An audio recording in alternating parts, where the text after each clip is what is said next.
তুমি যদি আমার নেতা হইতে চাও, you must present something extraordinary. রাজনীতিবিদ হওয়ার প্রথম শর্ত হলো, প্রথম এবং first and the foremost precondition হলো মানুষের মধ্যে তোমার ব্যাপারে ট্রাস্ট এবং কনফিডেন্স বিল্ড আপ করা। দেখো, তুমি যদি লিডার হতে চাও, যে জমানা আসছে, তোমাকে দেখাইতে হবে how you are extraordinary. How can you speak well? Yes. Can you present well? Yes. Can you argue well? Yes. Can you read well? Yes. Can you write well? Yes.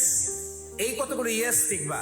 যদি extraordinary character না হয়, আর আগের হাল যেভাবে গেছে পিছের হালও এইভাবেই যায়, এইরকম নেতারে তো আর কেউ আপাতত মাইনে নিবে না। লিডারশিপ মাইনে নিতে গেলে time has come to prove excellence. এই এক্সেলেন্সটা কি? আমি যদি দেখি যে তুমি এমন একটা আইডিয়া বিশ্ববিদ্যালয়ে নিয়ে আসছো যা নাকি ছাত্রদের জীবনের মধ্যে বড় ধরনের পরিবর্তনের সূচনা করেছে, তাহলে আমি তোমার লিডারশিপ মাইনে নিতে রাজি আছি। আবার আমি যদি দেখি তুমি এমন ভাবে বিতর্ক করো যে তোমার কথা বলার ভঙ্গি আমি ইমপ্রেসড হয়ে যাই, তাহলে আই ক্যান ওবে ইউর লিডারশিপ। আবার যদি এমন ভাবে দেখি যে এমন করে ফুটবল খেলো যে তোমার ফুটবল খেলার প্যাটার্নে আমার মধ্যে চাঞ্চল্যের তৈরি হয়, তাহলে আই উইল ওবে ইউর লিডারশিপ। এবং লিডারশিপের মূল ক্যাপাসিটি হলো অন্যকে উৎসাহিত করতে পারে, এই ক্যাপাসিটির নাম leadership.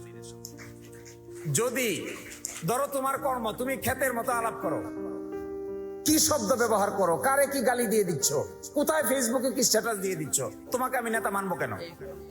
For what reason? For what reason you can be my leader? তুমি যদি আমার নেতা হইতে চাও, you must present something extraordinary. যে এক্সট্রাঅর্ডিনারি ক্যাপাসিটিটার কারণে আমি তোমার কাছে সারেন্ডার করবো। Yes, this man or this woman can be my leader. কখন? If he or she can prove that he is separate and extraordinary than others.